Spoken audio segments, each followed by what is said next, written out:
बिस्मिल्लाहिर्रहमानिर्रहीम, अस्सलाम वालेकुम। एक नए व्लॉग के साथ सोहेल रशीद आपसे मुखातिब। आज 11 फरवरी है और इस वक्त सुप्रीम कोर्ट ऑफ पाकिस्तान की इस इमारत में दो अहम चीज़ें चल रही हैं। एक तो बहुत ही ज़्यादा अहम है और वो है IMF का वफ़द जो पाकिस्तान के दौरे पर है। ये अपनी तर्ज का पहला दौरा है जिसमें सुप्रीम कोर्ट ऑफ पाकिस्तान आया है IMF का वफ़द, और जायज़ा लिया जा रहा है पाकिस्तान में अदलिया कितनी आज़ाद है, जजेस की तैनाती का अमल कितना शफाफ है और कितना इम्कान है कि ये वाली अदलिया इस गवर्नेंस सिस्टम के ऊपर चेक रख सकती है और इस माशरे के बेहतर अंदाज में परफॉर्म करने में, जिसमें कि IMF का सीधी बात है पैसा ना डूबे, इस तरह की कोई अदलिया पाकिस्तान में ऐसी मौजूद है, उसका जायज़ा लिया जाएगा जी। पूरी गवर्नेंस एंड करप्शन को स्टडी किया जा रहा है। सारा आपको 2 रोज़ पहले आगाह किया था बड़ी डिटेल से कि ऐसा होने जा रहा है। अब आज 11:30 बजे का वक्त मुकर्रर था, 11:30 बजे ये वफ़द पहुंच चुका है। ज़राए के मुताबिक यहाँ पर चीफ जस्टिस याहिया अफरीदी से मुलाकात होगी वफ़द की। उसके अलावा जुडिशल कमीशन ऑफ पाकिस्तान, जिसका कल बड़ा हंगामा खेज़ इजलास हुआ था, उनके तमाम अरकान से भी मुलाकात होगी और उनसे भी पूछा जाएगा, उनकी राय भी ली जाएगी, उनसे भी ब्रीफिंग ली जाएगी कि आप, क्योंकि जुडिशल कमीशन से मुलाकात बड़ी अहम है। जुडिशल कमीशन से मुलाकात सिर्फ एक एजेंडे पे हो सकती है कि आप जो जजेस अपॉइंट कर रहे हैं वो शफाफ तरीका है या नहीं, और उसकी शफाफियत पर पाकिस्तान में इस वक्त 26वीं आइनी तरमीम के नतीजे में सवालात ही सवालात हैं। पूरा बोंचाल आ चुका हुआ है और जजेस की अपॉइंटमेंट को लेकर ही कल खासी गर्मा गर्मी भी हुई, बाइकाट भी हुए, और आज उससे सिर्फ एक दिन बाद उसी कमीशन के साथ IMF का वफ़द बैठेगा। ज़राए के मुताबिक चीफ जस्टिस याहिया अफरीदी पहले वफ़द को अदलिया में होने वाली इस्लाहात, हालिया इस्लाहात पर ब्रीफिंग देंगे, बैकलॉग पर ब्रीफिंग देंगे, और फिर नए जजेस की अपॉइंटमेंट से कैसे ये सिलसिला तेज़ी से आगे बढ़ सकता है, टैक्स के केसेस कितनी जल्दी निपटाए जाएंगे, टैक्स के लिए जो खुसूसी बेंचेस तश्कील दिए गए हैं, और अभी शायद ये भी बताया जाएगा कि टैक्स के मुकदमात निपटाने के लिए कल हम जस्टिस मियां गुल हसन औरंगज़ेब को इस्लामाबाद हाई कोर्ट से आर्जी तौर पर सुप्रीम कोर्ट लाए हैं। ये एक साइड होगी स्टोरी की।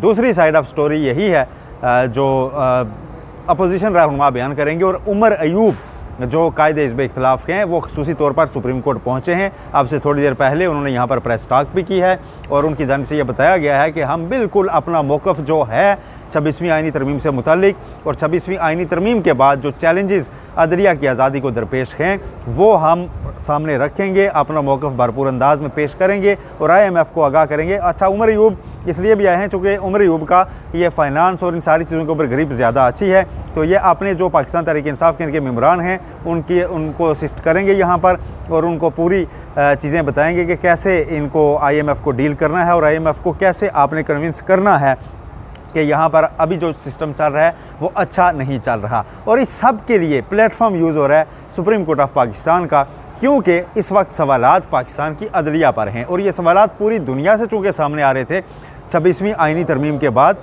कि कई आलमी ऐसे इदारे हैं जिनकी जानिब से सवालात उठाए गए थे कि पाकिस्तान में अदलिया की आज़ादी को आप कर्टेल कर रहे हैं, आप उसे ख़त्म कर रहे हैं, ऐसे मुआशरा नहीं चल सकता, ऐसे मुल्क तरक्की नहीं कर सकता, ऐसे लोगों के बुनियादी आइनी हकूक़ जो हैं वो प्रोटेक्ट नहीं हो सकते, और बज़ाहिर आप किसी सियासी मुखालिफ को टारगेट करने के लिए ये सब कर रहे हैं।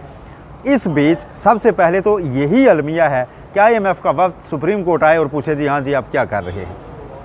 हम जो दावा करते हैं कि हमारी अदलिया आज़ाद है, उससे क्या अगर पूछना चाहिए, ये नौबत आनी चाहिए कि वो इदारे जिनके साथ मिलकर हम अपना निज़ाम चला रहे हैं वो आकर यहाँ पर पूछें हमसे कि आप बताएं जी आप आज़ाद हैं या नहीं, और आप प्रोटेक्ट कर सकेंगे चीज़ों को या नहीं। और उसके ऊपर दुनिया में तो कहीं नहीं जाता ये वफ़द, पाकिस्तान के साथ भी पहले अरसे से चल रहे थे, कभी नहीं सुना हमने कि सुप्रीम कोर्ट आएगा और चीफ जस्टिस से पूछेगा, जुडिशल कमीशन से पूछेगा कि आप काम ठीक कर रहे हैं या नहीं कर रहे। तो ये पड़ी है सारी चीज़ें जी। ये वो मामलात हैं जिनकी तरफ नहीं जाना चाहिए था ये सिलसिला, और ये सवालात उठने ही नहीं चाहिए थे। जो एक ट्राइकॉटमी ऑफ पावर है वो अगर उस पर सवालात ना आए होते और एग्जेक्टिव से जुडिशरी को अलग ही अमलन भी समझा जा रहा होता तो यकीनन आज IMF के वफ़द को ये ज़रूरत पेश ना आती। वो ये आवाज़ें सुनकर ही यहाँ पहुँचा है। उसने इस मॉनिटरिंग का फ़ैसला ही इसलिए किया होगा कि अदलिया की आज़ादी को एक दफ़ा देख तो लिया जाए। अच्छा, खैर ऐसा भी नहीं है कि उसको बताने को कुछ नहीं होगा। चीफ जस्टिस याहिया अफरीदी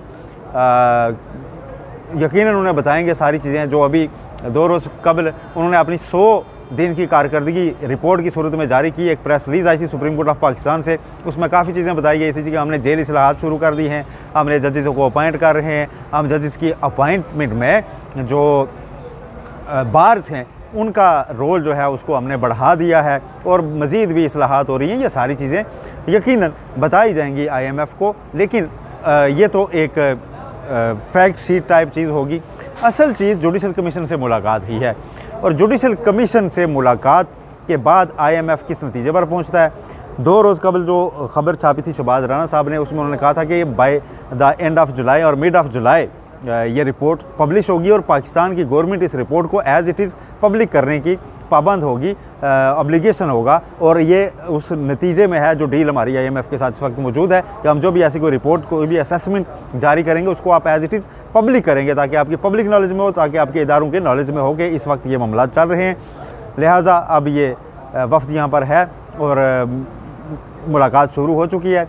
इससे पहले फ़ौजी अदालतों का केस चल रहा था, उसमें वक्फ़ा हुआ है, वक्फ़े के बाद दोबारा अब समाअत उसकी भी शुरू हो चुकी है और इस दौरान चीफ जस्टिस से मुलाकात और उसके बाद उससे मुलाकात होनी है जुडिशल कमीशन से, क्योंकि कमीशन के कुछ मेंबरान जो है वो आइनी बेंच का भी हिस्सा हैं। आइनी बेंच में सलमान अकरम राजा फौजी अदालतों में सिविलियंस का ट्रायल कलअदम करार देने के खिलाफ इंट्रा कोर्ट अपीलों पर वजारत दिफा के वकील ख्वाजा अर्ज़ के दलाइल मुकम्मल होने के बाद उनके जवाब में अपने दलाइल जारी रखे हुए हैं और सलमान अकरम राजा नुमाइंदगी कर रहे हैं 9 मई के केस में एक सज़ा याफ्ता मुलज़म की।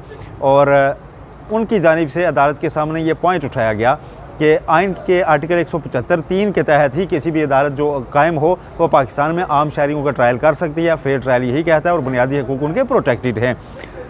और जो आर्मी एक्ट की कुछ शिक्के हैं उनका इतलाक़ सिविलियंस पे करना और उसकी गुंजाइश भी बाकी छोड़ना खिलाफ आइन है। इस पर जस्टिस नईम अख्तर अफगान ने उनको मुखातिब करके कहा कि आप पार्लियामेंट का काम हमसे क्यों करवाना चाहते हैं, अगर कोई ऐसी चीज़ है तो इसको पार्लियामेंट को देखना चाहिए था। जस्टिस मोहम्मद अली मजहर ने यह कहा कि पार्लियामेंट से मुतालिक हमने कई चीज़ों पर ऑब्जर्वेशंस दी, लॉ रिफॉर्म्स वगैरह के ऊपर, तो उस पर क्या अभी तक कानून साजी हुई। जस्टिस जमाल खान मंदोखेल ने कहा कि पार्लियामेंट पता नहीं किन का मुँह में लगी हुई है।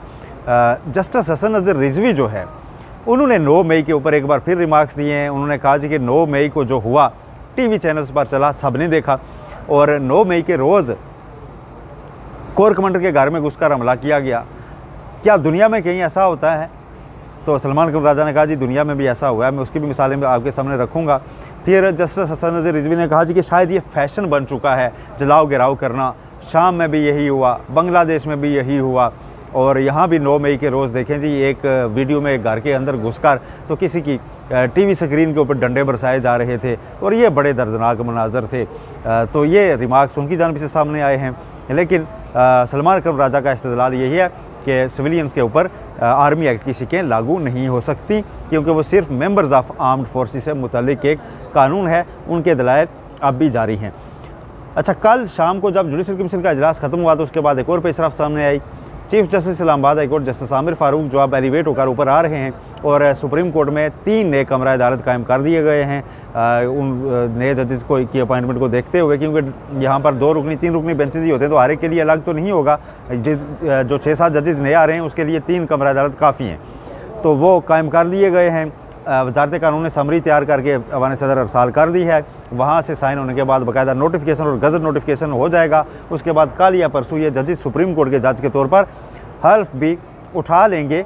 इस दौरान जस्टिस आमिर फारूक ने नया हल्फ उठाने से पहले पुरानी हाई कोर्ट के चीफ जस्टिस के तौर पर एक और काम और किया है। जो 5 जजेस ने एक महकमाना अपील फाइल की थी कि आप सीनियरिटी की फहरिस्त को चेंज नहीं कर सकते, और कल की इतलात ये है कि कल जुडिशल कमीशन के इजलास में चीफ जस्टिस यही आफरीदी ने भी ज़राए के मुताबिक इस बात को इंडोर्स किया है कि उनकी अपनी राय में भी ट्रांसफ़र होकर आने वाले जजेस इस्लामाबाद हाई कोर्ट के जजेस की सीनियरिटी को सुपरसीड नहीं कर सकते, उसको रिवर्स नहीं कर सकते, उसको डिस्टर्ब नहीं कर सकते, लेकिन ये मामला जुडिशल साइड पे देखा जाएगा। ये कहकर उन्होंने अपना दामन तो उससे बचा लिया।